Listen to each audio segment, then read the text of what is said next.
and welcome to the NewsX Sunday Guardian Roundtable. Well, there's been a lot that's been happening on the political front. In fact, politics is finally making the headlines, I think, with all after lockdown, after COVID. That doesn't stop the politicians, does it? We've seen a very high-profile defection from the Congress to the BJP. I'm talking about Jitin Prasad, of course.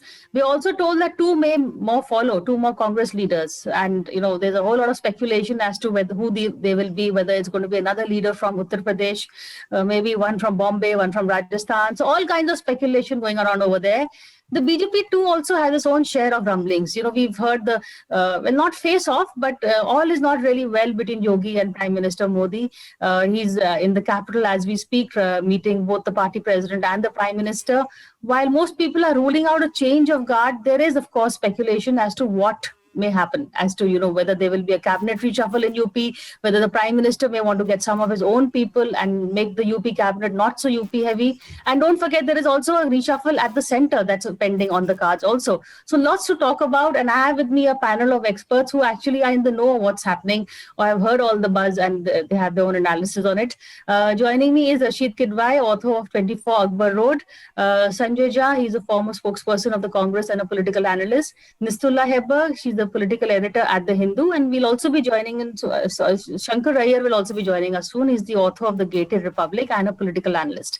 Rashid, you've just recently written an article that has really set the social media on fire. You've talked about possibly other defections from the Congress, and basically the inside buzz as to what happened behind Jitin Prasad's moving away also. So can you tell my viewers also about what you've written? Thank you, Priya, for your kind words. See, it's very simple. When a party is going down, a big national party like Congress, it was expected that it will split. It didn't split in 2014. It didn't split in 2019.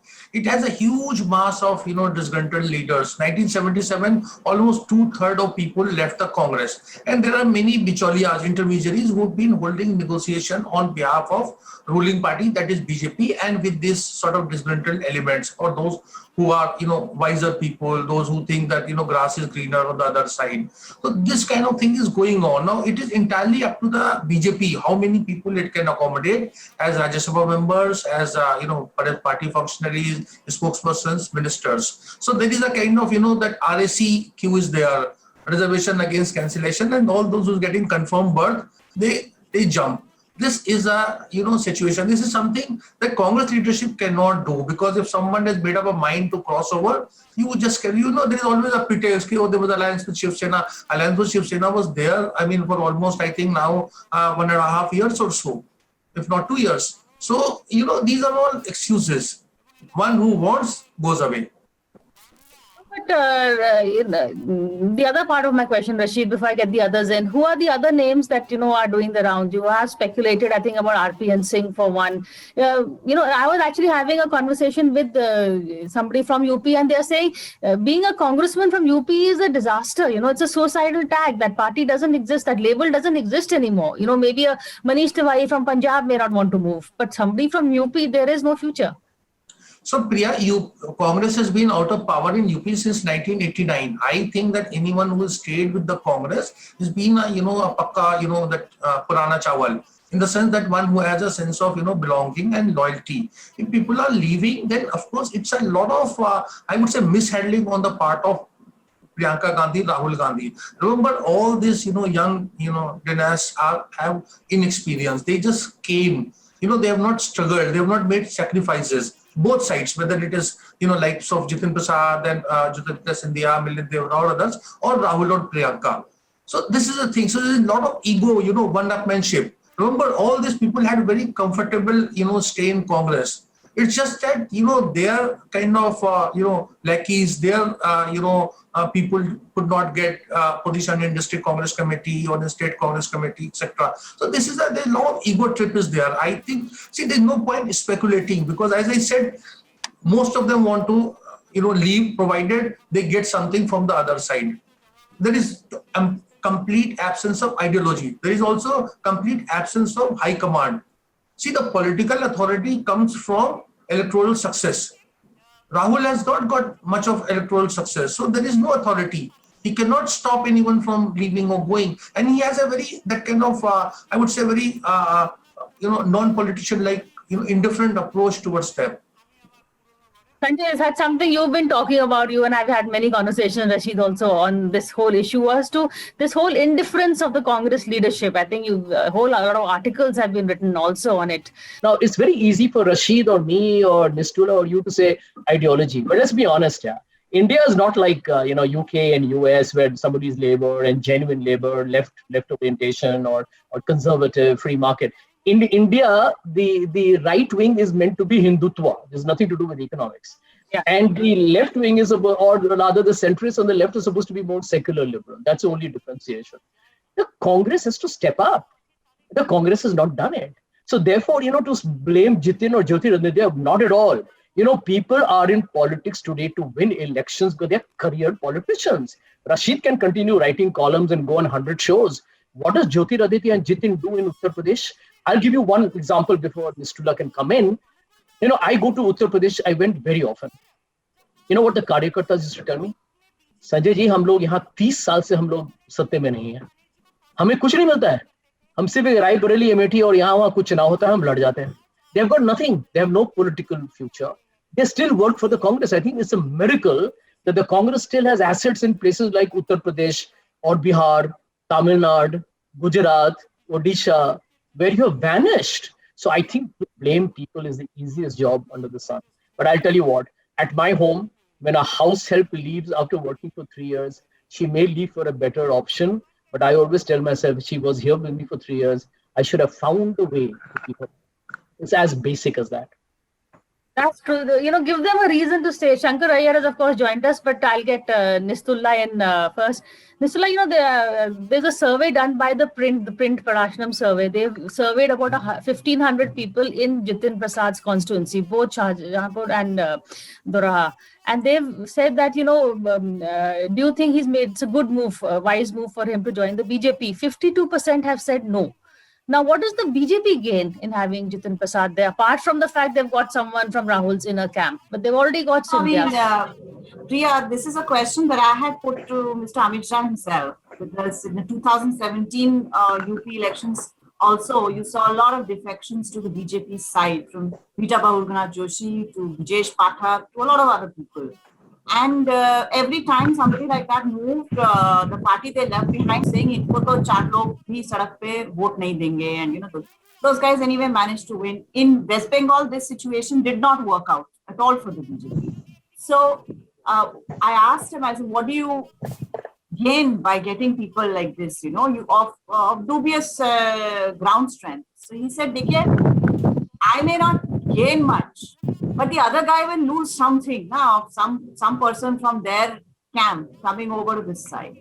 And every person that I have spoken to in the BJP, all this Brahmin face now, we've all written, that's okay. I mean, I don't see Jitin Prasad emerging as a huge Brahmin face or a Brahmin leadership, within the BJP. But it is just, I think a lot of it also has to do with morale. And Jitin Prasad was known as somebody who was close to Rahul Gandhi, and these were guys who were in the same political or parliamentary cohort group. They all entered parliament together, and things like that. So to get somebody from that circuit into the BJP is a kind of confidence motion being lost by the former Congress president.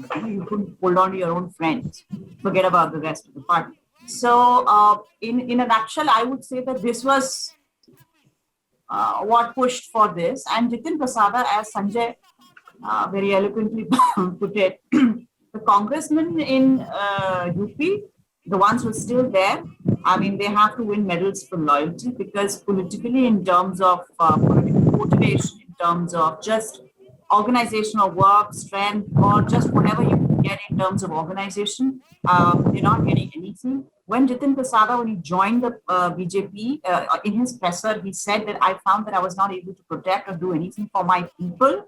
The people he mentioned were his own people associated with him in his, in Shahjahanpur and Doraha. So he couldn't get anything for them. And he felt that this was a mug's game, basically to hang around in a party which had no political space to kind of expand, and no plans also to do. That's true. In fact, Shankar, if you can, hear us, First, welcome to the discussion. And this whole question about Jitin Prasad's, joining the BJP, it's because, there is no Congress in UP. So what is he a part of at the end of the day? In terms of him, he's saying other people can wait, Punjab, for instance, states where the Congress is alive and kicking, but UP, the party will come fourth probably in the coming state elections. So in that sense, it made sense not to keep waiting, or do you think he should have stayed on to a party that has given him so much? It's an individual choice, but the Congress has not been in Uttar Pradesh ever since Narayan Dutt Tiwari left in 1989. I mean, so the Congress has never been in UP. It's just some 3.5 constituencies: Sanjay Singh, Rahul Gandhi, Sonia Gandhi, and I don't think we should focus. I mean, whether Jitin is a young man, he's ambitious, he wants to do stuff or whatever. He's taken a call. And not all of his calls have been brilliant, but he's taken a call. But I mean, why did the BJP want it? I mean, the BJP even wanted Tom Vadakkan. So I mean, what does that say about anything? So the BJP has an exim policy which it exercises before elections. Whether it's in Maharashtra, they imported several people. I don't know what utility that was. I mean, they imported a lot of people in West Bengal. The point really is that the Congress is a brand without a product, a brand without dealership, and a brand without leadership. Their leader is, I mean, whatever, how do you characterize Rahul Gandhi? He is a leader who doesn't know whether he is coming or he is going. I mean, whether he is entering the party, leaving the party, taking up a position, not taking. They should learn a lesson from Bollywood, and Mrs. Gandhi, Sonia Gandhi, had learned it. I mean, when superstars don't work, superstars joined hands with other stars, and that's how the multi-star films came in. So in 2004, she jumped across the fence and went to meet Ram Vilas Paswan, accepted everyone who had abused the Congress and her, and created the UPA. Does Rahul Gandhi have that kind of panache, chutzpah to do that? We don't know. I mean, maybe he tried, maybe he didn't try. But his choices are certainly worth remarking. He went and tied up with the left front in Bengal, and the party got routed in Bengal and couldn't come to power in Kerala, where they may have had a decent chance. The Congress party and the commentators constantly struggle to define who will lead the party. Actually, it's not a who question. It's a what question. What does the Congress stand for? Can they articulate that? Can they build an organization around that? That's the question that the Congress fails to. I mean, there have been so many demands for introspection from 2013 or, from the loss of Rajasthan the first time, that any introspection of the Congress party now will acquire the characteristics of an archaeological dig. I mean, it's been 7 years. So you can't really get there. At the same time, one must place that power, as Mr. Rahul Gandhi very memorably said, power is poison. And so it comes with a certain amount of dosage. And the BJP is not immune to the poison. I mean, BJP has its own BL Santosh versus Yediyurappa, Chandrakant Dada Patil versus Fadnavis, C.R. Patil versus Rupani, Man Mishra versus Shivraj Chauhan, all of this. So the issue that actually all of this brings out is beyond the BJP's Hindutva. There is no ideological difference or differentiating factor between the two national parties. And that a democracy which is the largest in the world should function like this without competitive ideas is something that should worry the voters, the people who live in this democracy. BJP minus a cow. That's what Arun Shourie famously said about the Congress. Rashid, we talked about what's happening in the Congress. In fact, but the BJP also is doing its own share of rumblings. Apart from taking in Jitin Prasad, does that factor in with the coming UP polls? Apart from the fact that he's just Congress, a high-profile Congress catch, and also, what do you think is happening between Yogi and Modi? Yes, Priya, I think you're absolutely right. that, there is always tend to be a disquiet in every political party. This is a sign of life. And no party, it's just the thing is how do you deal with it? The BJP has a very strong central leadership in Mr. Modi, Amit Shah and JP Nadda. Actually, Nadda drives his strength from Mr. Modi and Amit Shah. But in the Congress, there is a total absence of high command. So they are totally dependent on, state chief ministers. And state chief ministers, so there is no way they can tame, state chief ministers like Ashok Gehlot and Amrinder Singh, etc. The BJP is a different problem. This is a problem that Congress had also faced during Indira Gandhi time, Rajiv Gandhi time, when there were strong regional leaders and they would not listen to, so to say, Delhi. Now, how would Delhi deal it? There is also aspect of transparency and that kind of leakage, that there are more leakage from the Congress, so it gets reported more. I think what is happening in Uttar Pradesh is very, very serious. The BJP has lost kind of confidence. They're not saying it openly that they can win. So all kind of things are being said, whether they're going to be a, very hands-on deputy chief minister, or they're going to be bifurcation or trifurcation of the state.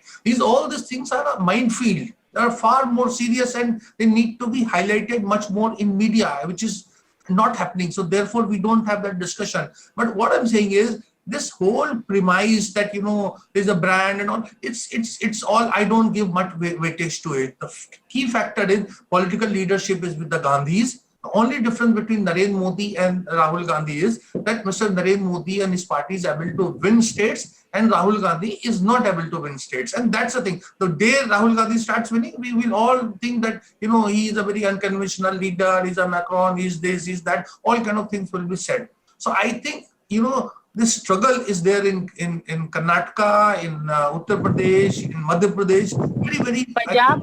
Punjab. No, I'm talking about BJP rule stroke. Madhya Pradesh, what they say it in Hindi, vispota ki sthiti hai wahan par. But, it's all because, people think that there is Mr. Modi who can handle it. And there is perception that there is Rahul Gandhi, so he can't handle it. That's the long and short of it. Sanjay, there's a long and short of a burden of many columns by you also. Latest, I want your reaction on Punjab. You have a leader like Captain. Why are you, weakening him by promoting Sidhu? The committee that gave in a report says, some people says even recommending a deputy chief minister for Sidhu, but definitely they haven't censured Sidhu for taking on Captain Amrinder Singh. Well, Priya, the Congress has mastered the art of committing political suicide. It's basic survival instinct that should tell you that if you're in opposition in the Lok Sabha, grab as many states as you can, right? Look at what we did since 19. Karnataka went right from under your nose. So did Madhya Pradesh because of the stupid, incompetent handling of Jyotiraditya Scindia. Then Rajasthan became vulnerable. Now Puducherry went. Punjab, one of the few states where we can actually boast of having a chief minister who might even win the next election, is being destabilized. I mean, anybody who will say this is kamikaze and the art of Congress. It's a joke. I completely agree with what Shankar said earlier. He put it across brilliantly. Let me put the cards on the table. I've been in the Congress. I'm still a suspended guy, but let's call a spade a spade. You know what the problem is?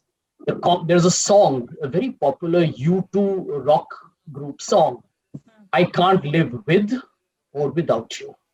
Now, when the Gandhis are concerned, Priya, that is the big simmering dilemma for the Congress to resolve. Schrodinger's cat. I talk to the Congress guys all the time. There are a bunch of people who will say, we should be there, we should do this. You ask them one question, but tell me, can you win South without the Gandhi? Not really. North, they may have dissipated. I agree. South, I'm not so sure. So there is a value that the Gandhis bring in terms of, keeping the flock together. That's a fact. I'm not going to deny that. Number two, the Gandhis have also become, I would say not the Gandhis, but Rahul has been, unfortunately, he's tried hard, but he's also made several goof-ups. I think he has to himself take the responsibility for it. He's made goof-ups. And we can't live on Rashid's, sanguine dream. The day he starts winning elections, we will say he's the most unconventional Macron. I'm sorry, sir. Macron is in his 40s. Life moves on. There are replacements, there are people. The most stupid thing we do in our lives, whether it's to do with a wife or a girlfriend or a political party, is to believe there are no choices. In everything in life, there are choices. Face it, everyone knows that. So I'm only going to make one big, bold statement. Congress has choices, but they have to decide. One, are you going to put a non-Gandhi leader? In that case, The Gandhis have to publicly back the person. You can't have a guy who's being threatened and or you put a dummy candidate. That won't work. The second option, Rahul has to step out. I'm very clear on this. Rahul is a good guy. I like him. He's a friend. But I need to say this right now. Rahul has to say, I am not going to be the Congress president. I'm not even going to be the prime ministerial candidate. But hey, listen, I'm a Congress guy by ideology. I will do my best. And guess what happens, Priya? If the people say, well, you still need a dynasty, but we're not willing to give Sachin Pilot or Shashi Tharoor or anybody a chance, then you have no choice but to bring Priyanka Gandhi Vadra. But Rahul, I believe, has hit a roadblock. But I've also heard this, that maybe in October they might bring in Priyanka. I don't know how true or untrue it is. No comments. Silence is golden. Oh, so that tells me something. Maybe what I've heard, I have to have another conversation this time with you, maybe, Sanjay. But all you know is that you heard it here first. We heard it here first. So the Priyanka coming in October, that seems interesting. I'm not saying anything. I'm just saying you heard it here first. It may not happen. It may not happen, but you heard it here first. Why not? That's Nisula, quickly look at the BJP. You're someone who also follows the BJP very closely, and you've got a lot of inside inputs. Yogi coming to Delhi, what is your analysis? He's not good. I mean, I doubt they'll shaft him, but the move to summoning him unexpectedly, what is the optics of it? But first of all, we have to go back to last week, which is when the big stock taking happened with PL Santosh traveling there and talking to everybody down the line, including the ministers, etc. The report that he gave was not very flattering to Yogi Adityanath, but the call seems to have been taken that they're not going to remove him because the cost of that is going to be much higher than addressing a few dissidents. The parties actually they have like problems have been flagged at various levels. And those are all the things that are going to be discussed, that were discussed between him and Amit Shah yesterday. And if you know that very quickly after he met Amit Shah, Yogi Adityanath met Amit Shah, Anupriya Patel met him. So there are 2-3 problems that were flagged very strongly going into the 2022 election. First, second wave, the distance between the party and the people was very stark, and party organization, etc., was pulled up, saying you could have been far more available to the people, helped them, did some palliative work. Okay, you're not, managing to get, the administration is floundering, they're not getting any oxygen, this, that, all the medical resources that you and I also try to find for people here. That the party should have been present on the ground, public service. That was the time to demonstrate public service, and that was not done. So that was a pointer to the party chief there, Swatantra Dev Singh. As for the chief minister, he was accused of being surrounded by a coterie of bureaucrats whom he listened to the exclusion of everything else, and he downgraded his own political colleagues, MLAs, ministers, etc., etc. When PL Santosh raised this issue with Yogi Adityanath, saying that your ministers have complained, he said, I've given charge of various districts to various ministers. So who has stopped them from working? Now, he has been told that this kind of an attitude will not work. You're not being moved, but you need to make that there has to be a house cleaning exercise because you're not going to be battle ready. There is a lot of resentment on the ground. The Jatin Prasad inclusion is, I think, just a sidelight. It's a distraction, Brahmin face and things like that. I don't think that the upper caste consolidation will break hugely, but there is some issues. Those are going to be solved. Those are actually the least of their worries. The thing is, Delhi is under siege. For the first time, the brand image of Prime Minister Modi was under siege. Internationally, India and Indian government has been plastered all over, very negative coverage, etc. So therefore, all the state units have been told to pull up, especially UP, because the road to Delhi goes through UP as far as the BJP is concerned. Because that's their main, the Hindi heartland states are their main source of support. So you can't afford to lose. So that house has to be brought in order. Gujarat, this week, they're going to have, next week, they're going to have a legislative party meeting. The BJP General Secretary has gone there. The fact that Yediyurappa has been told, and yesterday a very public statement was made that Yediyurappa will remain chief minister, is because nobody in Delhi has the bandwidth to deal with all of this right now. Because nationally, the BJP, the brand of the party, and the prime minister has taken a beating, and the brand of UP and the UP chief minister has taken a major beating. He's been told to cut line.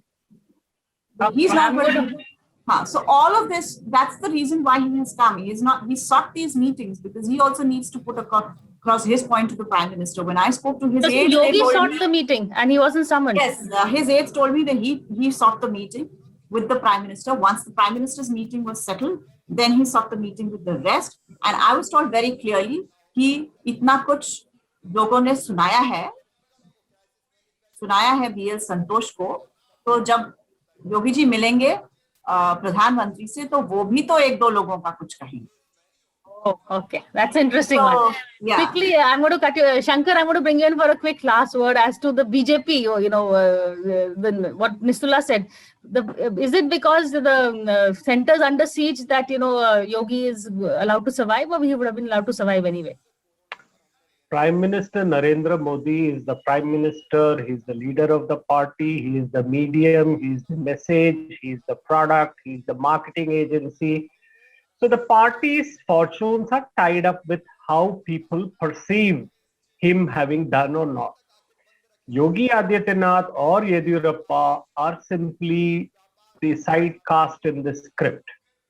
So essentially for Prime Minister Modi to sustain his position and to sustain his popularity, he has to fix a couple of chinks in his party. And that's what I think this whole Yogi Adityanath exercise is. The trouble with the BJP is that frequently they confuse addressing the headline or winning the argument with winning the battle, which is what we saw in Bengal. There is a talent deficit in the party, whether you take any state that they have. You can take where the BJP is in power. And there is, like in all organizations, so like in any other organization, the succession plan of the next generation has been floundering. There are several young ministers, MPs, who a lot of people have been asking for.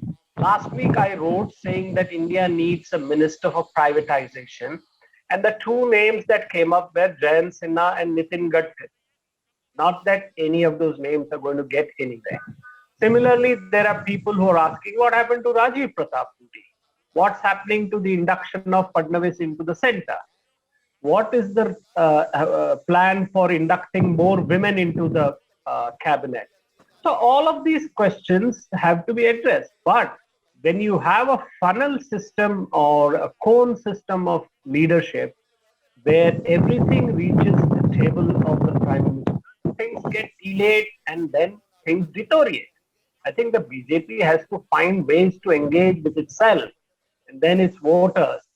And that can only be done if they hear people's issues in governance, whether it is MSMEs, whether it is the management of the pandemic, whether it's basically more than a one-way communication. Shankar, I'm sorry to cut you short, but we're really out of time.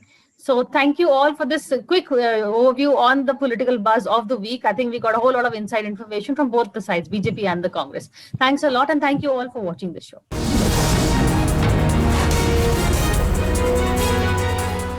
For more such videos, subscribe to the NewsX YouTube channel, hit the bell icon.